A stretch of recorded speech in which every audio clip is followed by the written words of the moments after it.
The Rock and Roll Hall of Fame, and that's one of the pioneers of music. Now we just need to make the building. Oh yeah, exactly. Yeah, well, sure. No question. How did things begin to turn around for you in your life, and how did you begin to climb out of that very deep hole that you'd gotten yourself into?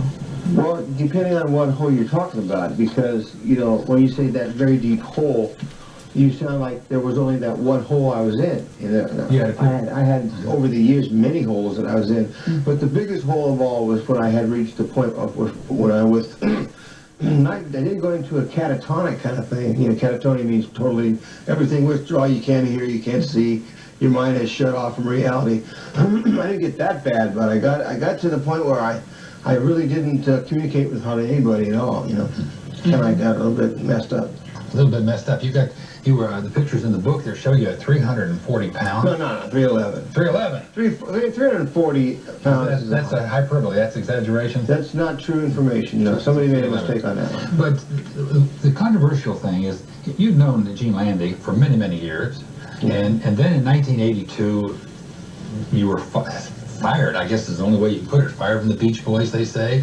I was fired. Yeah. But there was an effort to precipitate a crisis. What was it like? Tough love, or well, it was like a thing where they said, look, either you turn yourself over to a doctor and go on a program to lose weight and get your health back and get off drugs, or you're out of the Beach Boys. And they said, look, you're out of the Beach Boys. That's it. Out. You're out of the Beach Boys. And I said, look, I'm not out of the Beach Boys. Don't you guys threaten me. And I'm standing there like this with my belly's out to there, and I go like this, you know, don't threaten me. You know, I was a basket case, right? So I tried what they said. I went to Dr. Landy's program, and he got me all situated with kicking cigarettes, alcohol, and drugs. It's like 3 big things at once. 3 gigantically crucial things that I was into. I couldn't do without my cigarettes. I had to have my drink every day and every night, and I had to have the cocaine and the marijuana. You know, and he took it all away, and we went to Hawaii, and I'm going, please, you've got to understand I have to have a cigarette. Don't you understand that? That's the way I would talk, you know. They say, now look, don't give me any double talk. You're not getting any cigarettes. We're saving your life. he's in your face. Right, Dr. Landy, Gene Landy, what? He's in your face. There's a sequence of pictures in there, and you're just sort of lying there, and he's just right in your face. And that's what he did. That's exactly what he did. He like rammed, he got on my case, like almost physically got on my body, and told me, look, we're in the process of saving your darn life. You know, we're in the process of saving your life. And I said, I don't care. Don't mess with me. Give me a cigarette and a drink, or I'll die. And he said, well, die then. Go ahead and die, you know. And we talked to each other that way.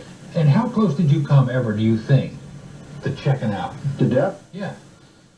I was anywhere from 2 to 6 months away from death when I finally turned myself over to Gene's program. And then they actually more or less physically took you to Hawaii, right? Yeah. There's the scene in the book where they're getting you together and making you go. You didn't want to go. No. You didn't want to go. You didn't want to do that. No, I know. I knew what was up. I knew what was coming on, and I didn't want to do it. That's okay. Just as long as you can go through 2 weeks of a little hell, I think that's okay. As long as you know that you're going to be okay, you know. No, we don't want to make it. I had no sense of wisdom. I didn't exercise any wisdom in my life. You know what I mean? Everything was based on the child. The child inside, he wants something. You know. The adult says, no, that's no good. You know. So we all learn to be adults. You know, right in our early 20s, where we're like, we're adults. We can say, like, we can do anything we want. You know, it's like, you know, like that. How did you cope with the death of your brother? I dismissed it as a tragedy, and I refused to let myself get upset about it. I now and then think of my brother Dennis, but I don't mourn his death, and I want him to be cool where he is now. Dr. Landy, he's sometimes portrayed. Yeah. Some people look right in this book, and they think he was a Svengali who controlled every aspect of your being. And I guess maybe in a way... He did, for a while. Well, it wasn't so much control. He influenced it, you know. The word control takes on a negative connotation. You know, control means I'll control you, you know. He just influenced my way of thinking until he realized that I had understood what's going on. And then he, like, let me go. He went more or less into the background, you know. You know, there's so much to talk about here, but I'm reading the early part of this book where you're talking about your relationship with your dad and some of the things that your dad did. And I wonder, you know, he died fairly early on. I guess the early 70s he died. And I wonder, did there ever come a time when you were ever able to talk to him about what it was that caused him to treat you as he did? I mean, he talked about, Well, you with a 2x4. oh, he whacked me right in the ear with a 2x4 one time when I was 10 years old and totally blitzed out my hearing ability in my ear. And it ruined my ear. I can't hear stereo. I can't hear sound depth. I can't hear nothing. He completely destroyed my hearing. Do you ever know why? No, I never understood why he did that. That was over some stupid incident, and he put my ear out. But I'm okay. I can still hear. I can hear. You know, I mean, I can hear us. I hear voices. I hear just different things that are going on around me, but you know, but very selectively because I don't have that depth, right? That stereophonic hearing. Brian, what is your relationship with the other Beach Boys like today?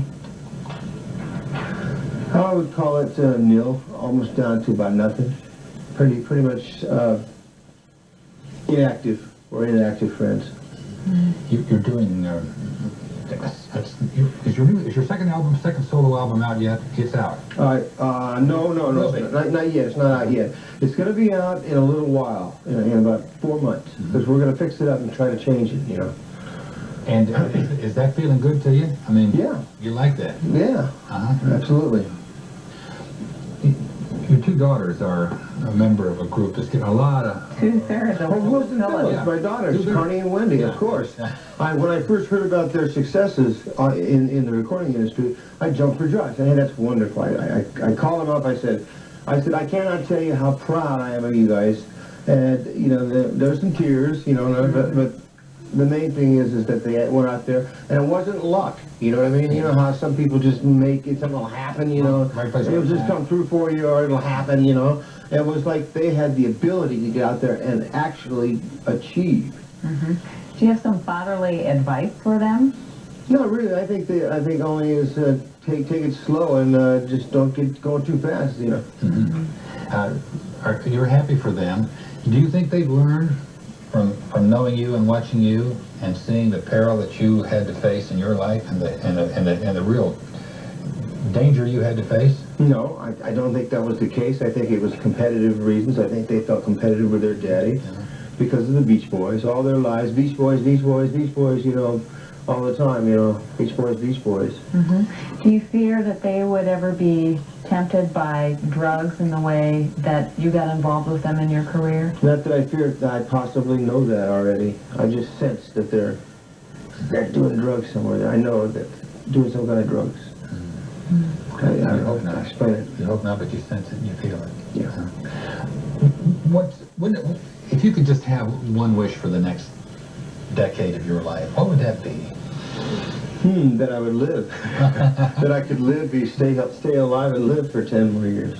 Well, you've turned a major corner, and you look okay. You know, and that's all, of course, due to Dr. Eugene Landy's his help in my life. This is the book, and it's a harrowing story, and you'll rarely find a story better told than Brian Wilson's in Wouldn't It Be Nice? Thank you, Brian.